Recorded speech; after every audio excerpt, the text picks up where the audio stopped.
Okay, welcome back. I'm going to show you now how to insert an image into the body of the article. Remember, these are totally separate from the image tabs up here. The image tabs up here create an article image. I'll show you that in a little bit. But what we're going to do right now is we're going to create an image within an article. So I'm going to put my cursor where I want it to be. Now, this is web editing, so you need to think about the two choices you have, or you can make the image float to the left or make it float to the right. The other images options don't really work very well in web editing. So what I'm going to do is I'm going to put my cursor down here at the beginning of this second article, and I'm going to click the Insert Image button. And there's a couple ways you can do this. So the first thing you'll notice when you open your um, extended image manager is that you have a list of all of these categories. Your site images really need to go in the site images folder. I've left all of these available to you so that you can get to them if you wanted to pull out an image from a gallery or something to use somewhere. You can do that, but everything needs to really go in the site images folder. And you see I've got a folder here called guidance. If you're creating pages, you might want to organize a little bit better for all of these. Thumbnails, you don't need to do anything with that. Those get automatically created when we're added. If the photo that you're looking for is already here in the file manager, you can just click on it and you should see a little preview of it over here. You can also switch view mode by clicking on these buttons here, and that'll give you little thumbnails so you can see a little better what you're looking at, or you can see a list view. Either way is good for you. You can create the new folders here. This button you can actually upload folders, and if you click on an item there, you do have some menu items over here that you can delete, rename, copy, cut, paste, and you can actually edit the image here as well. That's a separate video. So if you have it here, you can click on create and upload it. Otherwise, you can click the upload button and you get this flash-based uploader. And you'll notice that it's going to resize the image and it's going to create a thumbnail also. These sizes work pretty well with just about everything we put on the page, on the site. And I am going to click the crop to fit button as well. You can click the browse button and browse to where you're going, but it's also with the flash-based uploader.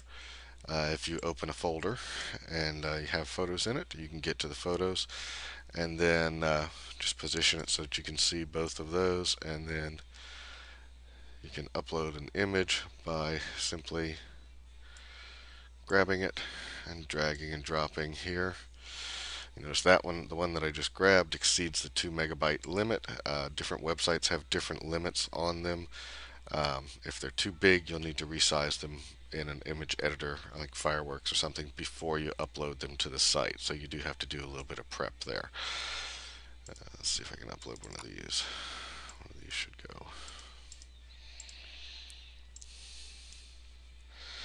There you go. So this one's only 48K.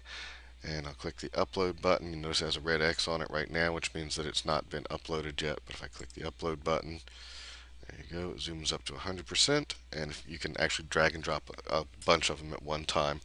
If I want to insert this into my article now, I can click on it right there.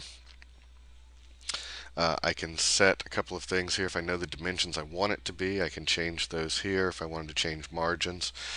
Usually what I do though is here under class list, I have created a couple of things to make this either float to the left or float to the right, or just be framed right where it is. So image frame left will actually put like an image frame around it, and it'll make the whole item float to the left, which is what I'm going to do with this one. Actually, I'm going to make it float to the right. Um, you can put a title here if you want, and under pop-ups you can actually select what will happen when people click on it, if it'll pop up the article image in a pop-up window. I'm just going to leave that blank for right now, and I'm going to go ahead and click Insert. Now the one thing that you'll notice is that this is pretty big. If I save this, and I've got this article open here, it's pretty big on the preview, and when I go to the site and refresh that, you'll notice that this article takes up a lot of space. Now if I want to see a little bit more in the editor window here, I can actually grab the thumbnail and I can drag that so I can create a different size. You notice it's not really floating there, but if I click on the image, I get handles. You can actually resize this. So let's take a look at what the demo looks like. So there you see on the page, on the site, it's floated in over to the right, but that's really a lot bigger than I want it to be. So what I'm going to do is back here in the editor, I'm going to click on it and then grab one of the handles and just resize, and it will resize proportionally. Now the caveat with doing this is that it doesn't change the file size. It doesn't actually edit the file size. So if you've got an 8 megapixel picture there and you resize it, it's still going to be an 8 megapixel picture when people view the page. So it's always best to have your images close to the size that you want them displayed in the final view for the end users. So we want to make our sites lean and mean, so you need to squeeze as much size as possible out of your images. This little line around the edges here, that's where the picture frame is, and you'll notice that one's floating to the right. If I had said image frame left, it would float over to the left.